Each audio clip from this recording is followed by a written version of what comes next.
돌아올 탕자를 맞을 준비를 하라라는 말씀을 또 전하고자 합니다. 아들아, 넌 다 계획이 있구나. 어디 대사죠? 바로 영화 기생충의 송강호 씨 대사죠. 근데 요 근래 이 송강호 씨 대사가 저에게 이렇게 느껴집니다. 주님은 다 계획이 있으시군요. 이렇게 느껴지는 거예요.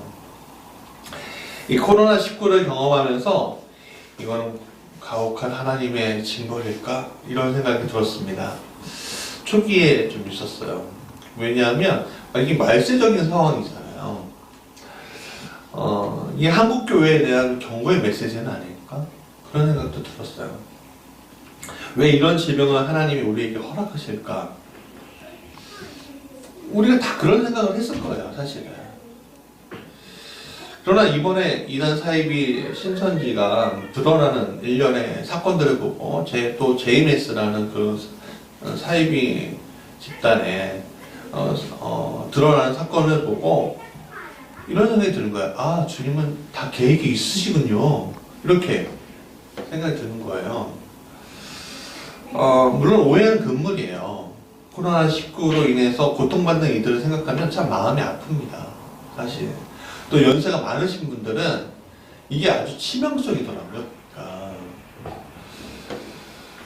그러나 코로나19의 발생 원인이 하나님이다라는 생각은요, 우리가 좀 잘못된 생각이에요. 왜냐면 코로나19는요, 인간의 잘못된 환경과 어떤 문화의 어떤 부산물이기 때문에 그렇습니다. 감염병 전문가가 하는 이야기 들었어요. 코로나19 같은 강력한 질병의 가장 큰 원인이 뭐냐면 바로 가축과 그 다음에 농산물의 대량 생산을 하면서 뿌리는 항생제가 그 병균들의 내성을 일으키고 돌연변을 일으켜서 이렇게 경과를 일으키는 것이다 라는 얘기를 하더라고요. 우리가 무슨 잘못된 식습관이나 그런 것이 아니라 이게 신자유주의, 이 자본주의가 가지고 있는 대량 생산이라는 인간의 어떤 부산물이 가지고 있는 원인이 그 문제였구나 라는 생각이 들더라 이거지요. 그러니까 인간의 번영을 위해서 이 모든 것들이 허락이 됐는데 인간의 번영뿐만 아니라 질병의 번영까지도 우리가 맞닥뜨리게 됐다는 거예요. 그런데 이러한 인간의 어리석은 결과물을 통해서 하나님은 오히려 잘못된 것을 드러나게 하신다는 거예요. 이것은 이제 좀 신학적인 아주 깊은 생각이 필요한데, 예를 들어 이런 겁니다. 마귀가 예수님이 십자가에 달려 돌아가실 때 그것에 대해서 그가 맨 처음에 생각하기를 자신이 이겼다고 생각했을까요? 졌다고 생각했을까요? 그렇죠. 예수를 십자가에 달리게 만들었으니까, 죽게 만들었으니까, 그것도 누구의 손에? 그러니까 예수님이 고쳐주고 예수님의 말씀을 전파하라고 했던 그 사람들의 손에서 십자가를 달리게 만들었으니까 마귀는 맨 처음에 자기가 승리라고 생각했어요. 그러나 실제로 누가 승리하셨어요? 십자가상에서 예수님이 승리하셨고 무엇으로 확증하셨죠? 바로 부활로 확증하셨어요. 그게 우리 신앙의 기본이잖아요. 그래서 하나님은 예수님이 십자가에 달려서 인류의 모든 죄를 용서해 주신 것으로 결과를 완전히 뒤집어 버렸어요. 즉 이번에 코로나19 사태로 인해서 마귀는 이 전염병이라는 무서운 질병을 통해서 인간을 괴롭게 하고 고통에 빠지게 하고, 그것을 통해서 우리가 승리한 거야, 승리하고 있어 라고 말하고 있지만, 하나님은 그 악한 것을 통해서 어떻게 자신의 선한 것을 드러나게 하시는데, 오늘 이 땅의 마귀의 중추인 신천지 이단 사이비는 수면으로 드러나게 하셨단 말이에요. 여러분, 이 신천지로 인해서 얼마나 많은 사람들이 눈물을 흘리는지 우리가 TV상으로 우리가 보게 돼요. 사실 관심 없는, 우리 같은 목회자가 아니면 뭐 인터넷으로 아니면 다른 사람들 이야기로 듣는 거에 대해서 관심 없습니다. 왜냐하면 오늘날 이 경쟁 사회에서 눈물 흘리고 내가 하나 살기에도 너무 바쁘고 하나 개치기도 너무 힘든 이 상황 가운데 남의 신경 쓸 시간이 어디 있어요? 남 신경 쓰지 못한다. 교회에 있는데도 불구하고 그래서 우리는 어떻게 해요? 신천지 이단이 오면 뭐라고 해요? 도망가. 만나면 도망가. 만나지 마. 뭐 이렇게만 얘기하지 그들 때문에 피해를 겪고 눈물 흘리는 사람들에 대해서 우리는 생각하지 않았단 말이에요. 여태까지. 그렇지 않습니까? 그러니까 그것은 오늘 이 일들을 통해서 어떤 일이 일어나고 있어요? 그들을 위로하시고 오히려 진정으로 아팠던 사람들, 그동안 내 아내, 내 남편, 내 부모, 내 자녀, 내 딸과 아들을 빼앗겨서 그동안 눈물 흘리고 아파했던 이들을 위로하게 하시고 곧 승리를 맛보게 하시려는 하나님의 거대한 큰 그림을 우리는 지금 보고 있는 거예요. 이러한 하나님의 큰 그림은 꼭 이번 사건뿐만 아니라 오늘 인류 아니면 개인의 삶 전체를 이해하시고 또 우리를 선하게 인도해 주시려는 하나님의 본질적인 모습인 거예요. 왜? 하나님은 어떤 분이시죠? 사랑이시잖아요. 사랑이니까 사랑으로 이끄시는 거예요. 선하게. 이것은 이단 사이비에 빠진 이들뿐만 아니라 가난한 교인, 즉 안 나가 하는 그 교인, 또 잘못된 지도자들에게도 똑같이 진행되고 있는 교회라는 그 공동체에서 마음의 상처를 입은 사람들에게도 똑같이 진행되고 있는 현상이라는 거예요. 하나님의 큰 선한 계획은 그렇게 이루어지고 있는 거예요. 사실은. 자, 그렇다면 오늘 우리는 이러한 하나님의 큰 그림에 대해서 어떻게 반응해야 할 것인가? 라는 질문을 우리가 해봐야 돼요. 다 계획이 있으시군요. 말은 하는데 그러면 그 계획에 우리가 어떻게 해야 돼요? 바라만 보고 있어야 될까요? 아니죠. 주님은 우리를 수동적으로 만들지 않으셨어요. 우리는 굉장히 능동적으로 만드셨단 말이에요. 그렇기 때문에 오늘 우리는 주님의 계획에 어떻게 하면 내가 그 구원의 열차에 타고서 올라타고서 하늘 날아가지요 이것만 아니라 그 구원의 열차 안에서 내가 어떤 일들을 할까? 안내를 좀 해볼까? 거기에서 아니면 어떤 사장의 역할을 좀 해볼까? 하는 그런 일들을 우리가 하나님 안에서 이루어 가야 한단 말이죠. 이러한 질문을 오늘 돌아온 탕자 이야기는 우리에게 하나님의 말씀을 들려주고 있는 거예요. 첫 번째, 돌아갈 곳을 찾는 탕자 이야기를 좀 해보려고 합니다. 우리는 돌아온 탕자 이야기를 너무나 잘 알고 있어요. 뭐 예수 안 믿어도 알고 있고요. 교회 안 다녀도 알고 있어요. 사실은. 내용이 뭡니까? 아버지의 재산을 유산 상속해서 달라고 하고 떼써서 가져갔어요. 그럼 먼 나라에 가서 허랑방탕하게 쓰다가 어이없게 노예보다 못한 처지에 처하자 아버지께 돌아온 이야기예요.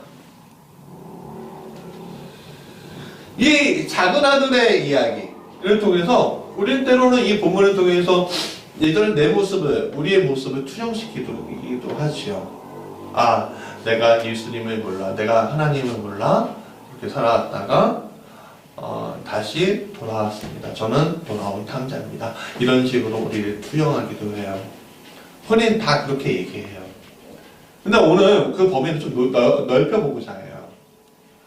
이런 문제를 꼭 나에게만 국한시킬 것이 아니라 이제는 돌아와야만 하는 이들, 돌아와야만 하는 이들에 대해서 생각해 볼 때가 된 것이에요. 바로 가나안 교인이라고 불리고 있는 교회 밖 성도들, 이단 사이비에 빠져서 아직도 헤매는 이들에 관한 이야기로 한번 생각해보자 이거지요. 가난한 성도들이든 사이비 이단에 빠진 이들이든 또 어떤 문제를 가지고 있는 이들이든 하나님을 알면서도 상처나 잘못된 선택으로 인해서 오히려 하나님과 멀어진 이들이 지금 어떤 상태인가에 대해서 우리는 좀 알아야 한다는 거예요. 오늘 우리는 지금 교회 밖에 그냥 작은 아들의 입장이 아니라 이제 아버지 옆에 있는 큰아들의 입장에서 지금 바라볼 줄 알아요. 아니면 아버지의 입장에서 바라볼 줄 알아야 된다는 거예요.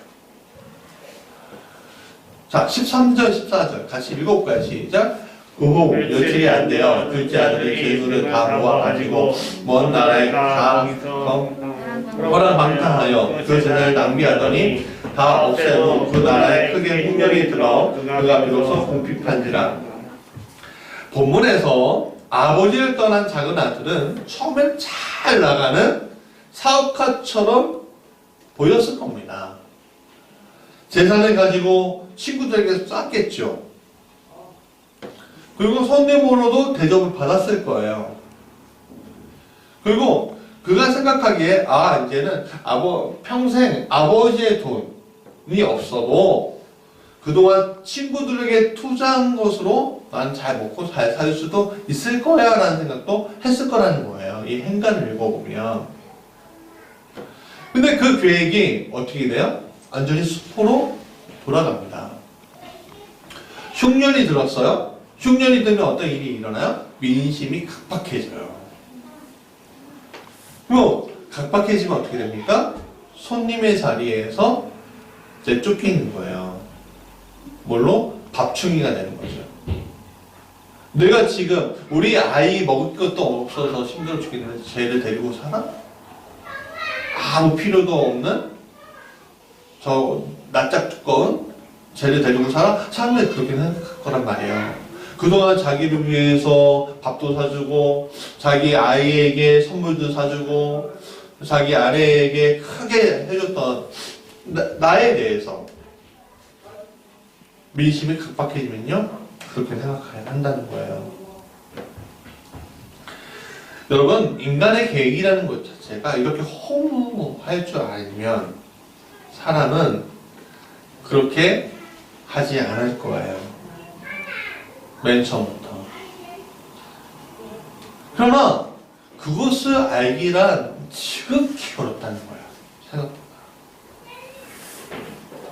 여러분, 중독이 뭔지 아시죠? 중독. 인간의 중추신경에 쾌락이 반응하면요 꺼지는 것을 놓칠 때가 있어요. 그게 중독이에요. 꺼지지 않는 거. 꺼지지 않으려고 하는 것들. 그러다가 한순간에 나락에 빠지면 그때서야 사람은 어떻게 생각합니까? 내가 잘못 살았구나 라고 생각해요.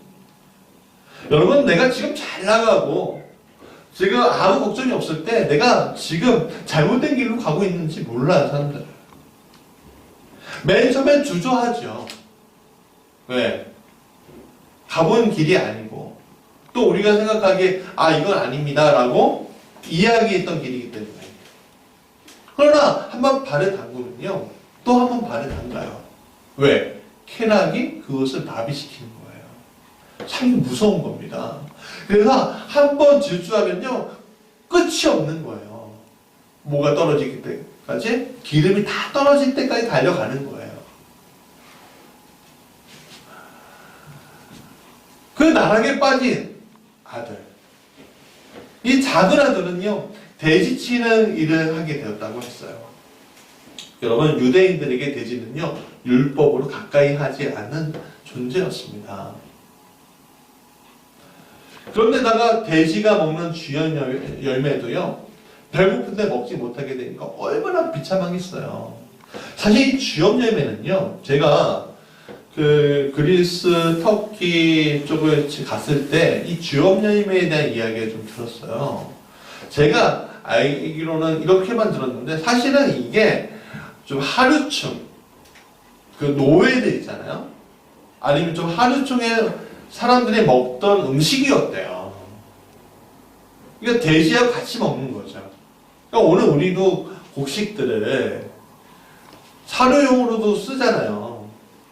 인간용으로 쓰고 그런 식인 거예요, 사실은. 근데 이것도 못 먹게 되는 거예요. 그냥 이 사람이 떨어지는데 얼마나 더 떨어질 거예요. 또 돼지 치라고 했고 일거리를 알아봤었는데 먹을 것을 안 줘요. 왜 먹을 것을 안 주겠어요? 돼지를 제대로 못 치니까. 맨날 실수하고 맨날 실패하는데 데리고 있는 것만 해도 짜증나는 거예요. 사업주 입장에서는. 그렇지 않겠습니까? 근데 이 아들 입장에서는 이게 익숙하지 않으니까 어떻게 되겠어요. 그러니까 먹을 것도 안 줘. 이거는 오늘날로 따지면 노동법에 걸려야 돼요. 그렇지 않아요? 노동법에 걸려야 됩니다. 굉장히 비참한 거죠. 그 보호도 못 받으니까. 작은 아들 이렇게 말합니다. 같이 읽어볼까요? 시작. 이에 스스로 돌이켜 이르되 내 아버지에게는 양식이 풍족하니 풍분이 얼마나 많은가. 나는 여기서 주려 죽는구나. 작은 아들은 늘 자신을 채워주던 존재. 의 부재. 즉 아버지의 부재를 다시 경험하고 있다는 거예요. 아버지의 부재는 그에게 육적인 핍을 지금 안겨주고 있습니다. 하나님을 떠난 인생이라는 것이 바로 이런 거예요. 비록 물질적인 문제는 없을 수 있습니다. 승승장구할 수 있는 인생일 수 있습니다. 그러나 영적 공급이 떨어질 때 사람들은 영적인 부재를 채워준 존재인 아버지 하나님을 찾게 된다는 거예요. 오늘 우리가 큐티인을 가지고서 계속 큐티를 하고 있습니다. 그러나 이 큐티를 하면서 그 뒤에 있는 간증이 너무 귀한 간증들을 우리가 보고 있는데 그 간증의 공통점은 이거였어요. 승승장구하다가 떨어진 인생들. 그러나 아버지를 만나서 돌아오는 인생입니다. 아버지의 체험을 다시 경험하는 인생입니다.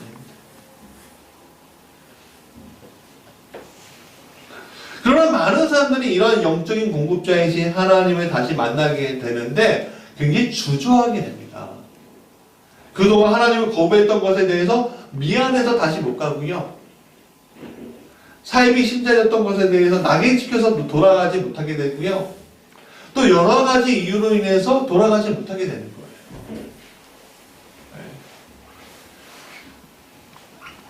작은 아들이 주저하며 돌아가는 것을 우리는 보고 있어요. 갈까 말까. 무슨 소리 하는 거 가야지. 무슨 소리 하는 거 가야지. 여러분 야곱이 아버지 이삭에게 가기 전에 어떤 일이 일어났죠? 그냥 마음 놓고 쭉 갔습니까? 아니에요. 에서가 자신을 칠까봐 두려워하고서 막 떨고 있었단 말이에요. 그래서 기도하면서 나를 축복해주지 않으면 당신은 놓지 않겠습니다. 그렇게 했단 말이에요. 그러고서도 어떻게 해요? 가장 자기가 느껴가는 거예요. 두려워서. 이 작은 아들도 두려운 거예요. 아버지가 두려울 수도 있지만 아버지보다는 누가 두려웠을까요? 그쵸, 형. 맏아들. 그 큰 형이 두려웠겠죠, 사실은. 또 주변의 시선도 두려웠을 거예요.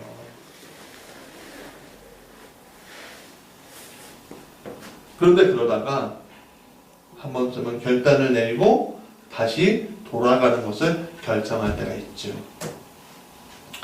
작은 아들처럼 우리 18절, 19절 읽어볼까 시작. 내가 일어나 아버지께 가서 이르기를 아버지 내가 하늘과 아버지께 죄를 지었사오니 지금부터는 아버지 아들이라 일컬음을 감당하지 못하겠나이다. 나를 품꾼의 하나로 부수소서리라. 여러분 이게 무슨 말입니까? 나는 죄인입니다. 정말 죄인입니다. 고백하는 거예요. 오늘 우리의 주변에 이런 일들 굉장히 많습니다.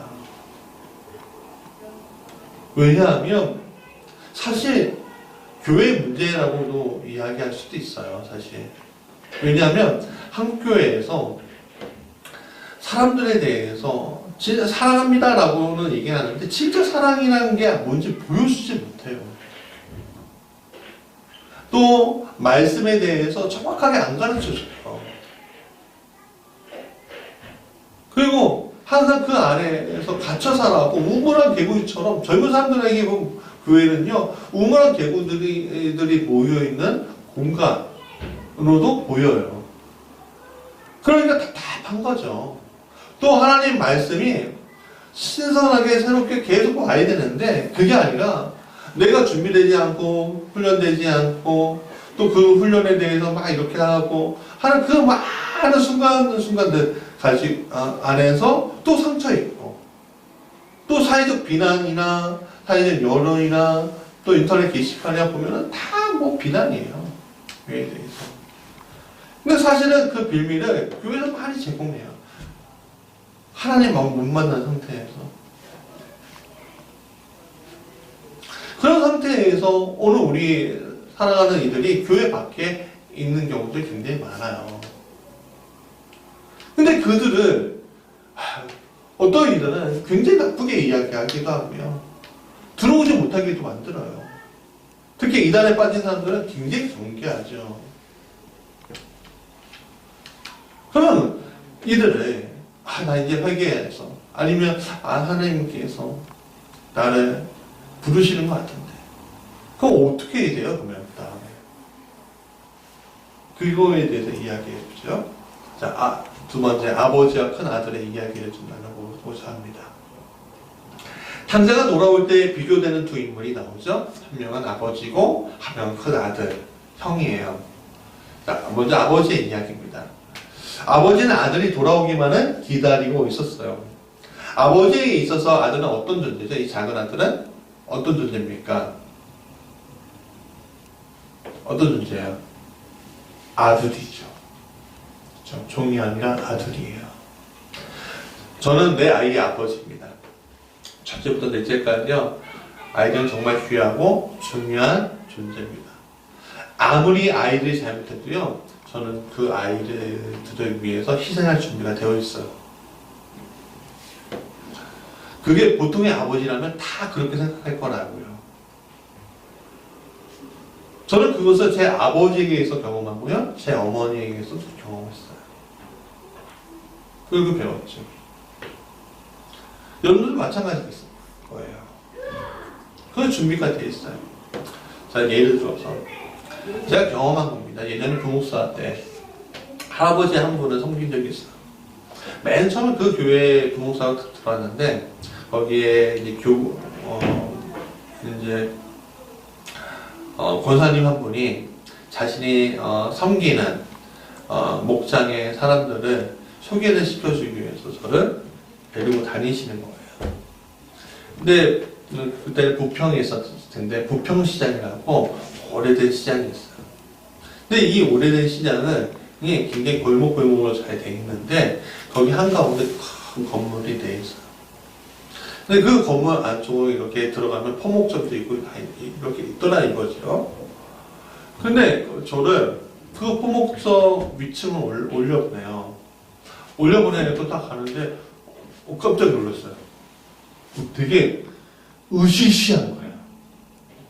장소가 뭐냐면 옛날에 이 시장 사람들이 왔다 갔다 하기 힘드니까 2층이 건물에 2층에 방을 칸칸이 만든 거예요. 그 칸칸이 만들어갖고 그걸 사용하면서 이제 시장 상인으로 일을 하고 또 밤에는 거기 들어가요. 그렇게 반복이 된 거죠. 근데 그게 2층, 3층 있었어요. 근데 세월이 지나고 이제 들어가지 않고 거의 폐허가 되어 가는 거예요. 그래서 누군가 사야죠. 누가 사겠습니까? 어려운 이들, 힘든 이들. 이 살아요. 그러니까 제가 의시시한 거기에 이제 초대를 받아 이렇게 하는데 이제 문을 이렇게 여는 거예요. 그냥 문이 열리는 거예요. 문이 열리는데 굉장히 지저분한 방에 침대 하나에 할아버지 한 분이 이렇게 누워 있는데 완전히 뭐예요? 요양원에 계셔야 될 분이 거기 있는 거예요.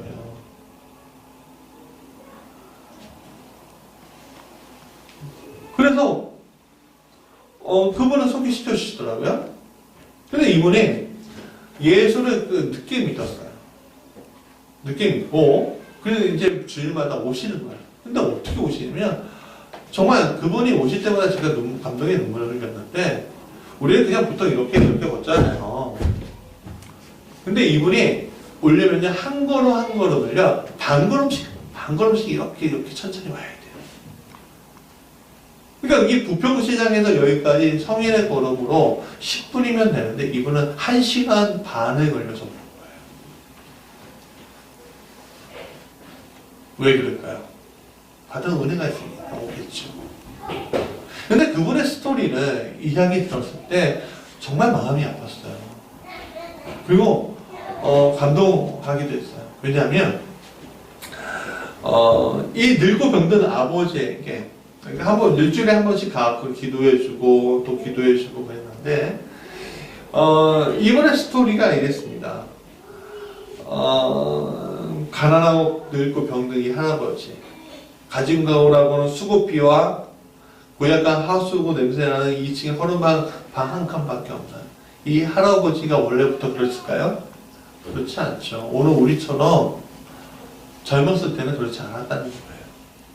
결혼도 하고 공무원이었고 근데 자식이 없었어요. 자녀가. 근데 업둥이라고 하죠. 자기 집 문 앞에 아기가 오는 걸 발견하고 그 아이를 키운 거예요. 자기 아들 삼아. 아들 삼아서 키우는데 이 아이가 잘 자랐어요. 근데 잘 자라기만 한 게 아니라 이제 사업을 벌린대요. 그래. 사업비를 달래요. 줬어요. 망하고 왔어요. 또 달래요. 그래. 내가 집을 줄일게. 또 줬어요. 망하고 또 왔어요. 또 달래요. 그래 줄게. 또 줄였어요. 그게 몇 번을 왔다 갔다 한 거예요. 근데 끝까지 그 아들을 위해서 너는 성공할 수 있어. 너는 성공할 수 있어. 하면서 했지만 결국에는 다 망한 거죠. 쉽게 얘기해요. 부인 먼저 돌아가시고 마지막까지 아들에게 모든 것을 주다가 버림받았음에도 불구하고 이 할아버지는요 아들 걱정하시던 분이었어요. 참 이해가 안 가지 않아요? 근데 아버지일 때 어머니일 때 그것은 이해가 되는 거예요. 돌아가실 때 수고비까지 다 물려주고 가시더라고요. 작은 아들은 종이라도 될 것을 원했습니다. 아버지에게 있어서 작은 아들은 세상에 둘도 없는 그냥 아들이었어요. 그렇기 때문에 그가 돌아오기만 기다리고 또 기다렸고 마침내 아들이 오자 먼 거리임에도 불구하고 아들을 봤다는 거예요. 먼 거리에. 여러분 늙으면 노인이 되면 뭐부터 태워야 됩니까? 눈부터 태워야 돼요. 근데 먼 거리에 있는 아들이 보여지는 거예요. 얼마나 기다렸으면. 결국 달뛰어 나왔고 아들께 만들어버리잖아요. 아들이 와서 나는 종이라 여기십시오 라고 얘기했는데 아니다 넌 내 아들이야. 무슨 소리야. 종의 옷이 아니라 아들의 옷을 입히잖아요. 종의 먹을 것이 아니라 아들의 먹을 것을 주시잖아요. 그래서 어떤 정도 함부로 대하지 않게 만들어요. 근데 그에 반해서 큰 아들은 아니었다는 거예요. 큰 아들은 집에 잔치가 열리는 것을 굉장히 이상히 여겼어요. 이유를 물어봤죠. 작은 아들이 왔고 동생이 왔고 아버지가 잔치를 연 겁니다. 근데 그 소리에 어떻게 반응합니까? 아버지처럼 반응하지 않고 노하죠. 화내죠. 그래서 들어가지 않아요. 종들이 그 아버지에게 얘기했겠죠. 마다들이 오셨는데 들어오지 않습니다. 그러니까 이 아버지가 다시 나가요. 그 큰 아들의 마음을 어루만지려고 하시죠. 하죠. 왜 그가 안 들어갔을까요? 심작하는 이유예요. 똑같아요. 아버지가 작은 아들을 환영하는 것이 굉장히 못마땅한 거예요. 그는 아버지의 재산 창녀들과 어울리다가 다 없애버린 동생이 한심하다 못해 괘씸하게 여겼겠죠. 근데 그 놈을 아버지가 쫓아버리는 것이 오히려 환영하고 아들로서 다시 인정하는 그 모습에 매우 싫었던 거예요. 왜? 혈육인데. 아버지가 바라보는 관점과 큰아들이 바라보는 관점이 다를까요? 이유가 있어요. 이유는 뭐냐면 내리사랑과 서로 사랑의 차이 때문에 그래요. 여러분, 내리사랑은 뭐죠? 그저 주는 사랑이에요. 내려주는 사랑. 서로 사랑은 뭐예요? 상대방이 줄 때 나도 주는 거예요. 그럼 상대방이 안 주면 난 줘요? 안 주는 거죠. 아버지가 작은 아들을 봤을 때는 내리사랑이었어요. 아들이 줄 것이 없어도 그냥 주는 사랑이에요.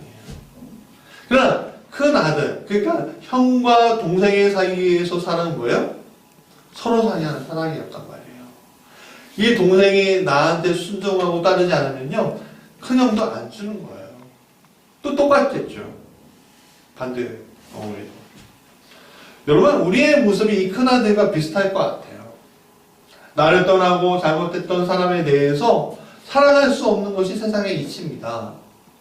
나에게 상처 주고 떠난 사람에게 흔히 볼 수 있는 반응이죠. 여러 가지 이유가 있을 겁니다. 물질, 이성, 관계, 여러 가지 문제는 오늘 우리가 우리의 문제를 해결하지 못하도록 만들어버려요. 사실 이 큰아들의 반응이 오늘 우리의 반응입니다. 그렇지 않습니까? 자, 그러면 우리가 주님의 마음의 자리에 설 때 어떻게 우리가 서야 할 것인가? 아버지처럼 서야 할 것인가? 이 큰아들처럼 서야 할 것인가? 31절부터 32절 같이 읽어볼까요? 시작. 아버지가 그에게 말했다. 얘야, 너는 늘 나와 함께 있으니 내가 가진 모든 것이 다 내 것이다. 그런데 너는 이 아우를 죽었다가 살아났고 자기가 이렇다가 되찾았으니 즐기며 기뻐하는 것이 마땅하다. 이 아버지의 마지막 이야기. 자, 아버지 큰아들에 대해서는 이제 어떻게 대하고 있는지 여기서 우리가 좀 행간을 봐야 돼요. 어떻게 대하고 있습니까? 첫 번째는요, 큰아들의 분노에 대해서 이해해주고 있어요. 아버지는 큰아들에게 너는 늘 나와 함께 있었다라고 했어요. 이것은 너의 분노의 이유를 내가 알고 있는 거야. 작은 아들은 나를 떠나서 멀리 있었지만 너는 나를 사랑 위에 사랑을 다하면서 너가 지금 섬긴 거 내가 다 알고 있단다. 알고 있어. 제가 나쁜 놈이지. 너가 좋은 아들이야. 두 번째는 큰 아들의 권리에 대해서 이야기해주고 있어요. 자, 내가 가진 모든 것이 다 내 것이다? 이게 무슨 말입니까? 이것은 이미 상속이 다 끝나 있으면 얘기해주는 거예요. 이것은 큰 아들이 가지고 있는 불안의 원인을 알아주고 있다는 거예요. 불안의 원인. 뭡니까? 그게 인간적인 욕심을 상속받은 재산이 저 녀석으로 인해서 줄어들까 하는 걱정을 지금 아버지가 풀어주고 있는 겁니다. 세 번째는 아버지의 마음에 대해서 이야기해주고 있는 거예요. 이것은 아버지의 솔직한 감정을 큰 아들과 나누는 것입니다. 이것은 아들이기에 당연한 것임을, 이것은 크고 작고 잘하고 못하고가 아니라 그냥 사랑하는, 아들이기에 그냥 사랑하는 내리사랑임을 그가 알려주고 있는 거예요. 아들에게. 8절과 9절에는요 보면, 한 개의 드라크마를 잃은 여인이 한 개의 드라크마를 찾았을 때 기쁨에 대해서 말하면서 이렇게 덧붙이고 있습니다. 우리 10절 같이 읽어볼까요? 시작. 내가 너에게 이르노니 이와 같이 제일한 사람이 회개하면 하나님의 사자들 앞에서 기쁨이 되느니라. 작은 아들은 결국 누구입니까? 어쩌면 오늘날 가난한 성도, 안 나간다고 이야기하는 성도일 수도 있고, 부모가의 기도가 있는데 세상 방탕하게 살다가 있는 아들일 수도 있고, 이제 더 이상 교회에 대해서 흥미를 잃어버린 사람일 수도 있고, 또 사이비 이단에 빠졌던 이들일 수도 있고, 작은 문제, 크고 작은 문제로 인해서 낙심하면서 교회를 떠났던 사람일 수도 있습니다. 그런 이들이 되돌아올 때 우리는 어떤 위치에 있어야 되겠습니까? 아버지의 위치가 주님의 마음에 합당한 것이 아닐까요? 그날들의 마음의 위치는 하나님의 입장이 아닙니다. 지금 아버지의 입장이 하나님의 마음이라는 거죠. 우리 이미 압니다. 오늘 우리가 어떻게 해야 될지. 그렇다면 오늘 우리가 큰 아들이라면 이제는 어떻게 반응해야 될까? 아버지의 위로를 받았잖아요, 이제. 그쵸? 내 위치를 확인받았잖아요. 오늘 우리 교회 안에, 오늘 교회라는 공동체 안에서 사랑하고 성공을 맛보고 같이 섬기고 하는 우리 안에 있는 우리가 큰 아들이라면 이제는 우리가 어떻게 해야 될 것인가? 반응해야 될 것인가? 그것은 아버지의 행동이 어땠는가를 우리가 잘 살펴보면 알 수가 있어요. 첫 번째는 기다릴 줄 아는 마음이었죠. 기다렸어요. 누가 올 때까지? 아들이 올 때까지 기다렸단 말이에요. 두 번째는 환영할 줄 아는 마음이에요. 환영. 웰컴. 오면 뭐예요? 너희 이놈의 자식! 너희 이놈아! 이렇게 혼내는 것이 아니라 그냥 받아주는 마음인 거죠. 환영. 아들아 잘났어. 세 번째는 아들로서의 위치를 인정해주는 마음이에요. 아버지 제가 종이에요. 종으로 살게요. 아니요, 넌 아들이야. 내 아들이야. 그럼 그 아들, 큰 아들은 어떻게 해야 됩니까? 형은 어떻게 해야 돼요? 닮아야죠. 이제는 기다릴 줄 아는 거예요. 화해하는 그 자리에 그가 있어야 되고, 두 번째는 환영할 줄 아는 마음이에요. 아, 동생 잘한다. 잘한다. 세 번째는 뭐예요? 그래, 넌 내 동생이야. 종이 아니야. 넌 내 동생이야. 아버지의 아들이야. 인정할 줄 아는 마음으로 가야 되는 거예요. 예수님은 잃어버린 한 영혼이 하나님 앞에 되돌아오는 것에 대해서 매우 기뻐하신다고 하나님이 말씀하고 계십니다. 여러분, 한 영혼이 치유되기 위해서는 굉장히 많은 시간이 필요합니다. 때로는 기다리며 기도하는 자리에 우리가 서야 합니다. 어떤 이단 전문가가 말했습니다. 이번 코로나19가 진정되면 신천지에서 나올 사람들 굉장히 많이 있습니다. 오늘 우리는 돌아온 탕자에 대해서 만나는 것이 아니라 앞으로 돌아올 탕자에 대해서 준비하고 있어야 합니다. 맞는 얘기예요. 여러분, 우리가 아버지의 마음을 품고 큰 아들처럼 어깃장 내는 것이 아니라, 그런 자리에 있는 것이 아니라 아버지의 마음을 알고 준비하는 자리에 우리가 서야 합니다. 자, 그렇다면 결론이에요. 어떻게 해야 되죠? 오늘 한국교회가, 우리 교회가 어떻게 해야 될까요? 물론 우리 교회 작은 교회니까 안 올 수도 있죠. 그러나 우리의 마음의 자리는 분명히 있어야 되고 준비의 자리는 분명히 있어야 돼요. 먼저 잃어버린 영혼에 대한 애틋한 마음은 이제 놓치지 말아야 돼요. 그리고 그들이 가족 되었음에 환영해 줘야 하고요. 마지막으로 돌아오기에 대해서 다시 하나님의 자녀로 세워지게끔 만들 교리적인 준비, 갱신의 준비가 되어 있어야 된다는 거예요. 여러분, 가나안 성도, 이단 사이비의 그물에서 벗어나온 이들, 또 다른 이유로 인해서 마음을 아파하는 이들, 상처 입은 이들, 그들이 어떨 때는 십자가 보면서 주님의 마음에 전해올 때가 있습니다. 그럼 우리는 어떻게 해야 된다는 거예요? 아버지의 마음으로 가야 한다는 거죠. 준비해야 된다는 거죠. 그래서 그 그물에서 빠져나온 이들에 대해서 마귀의 다른 그물에 그들을 갇히게 만드는 것이 아니라 다른 이단들에게 다시 빼앗기는 것이 아니라 잘 준비해서 맞이해서 아들로서 그 위치를 세워주는 역할을 오늘 우리 교회가 또 크게는 한국교회가 해야 될 줄 믿습니다.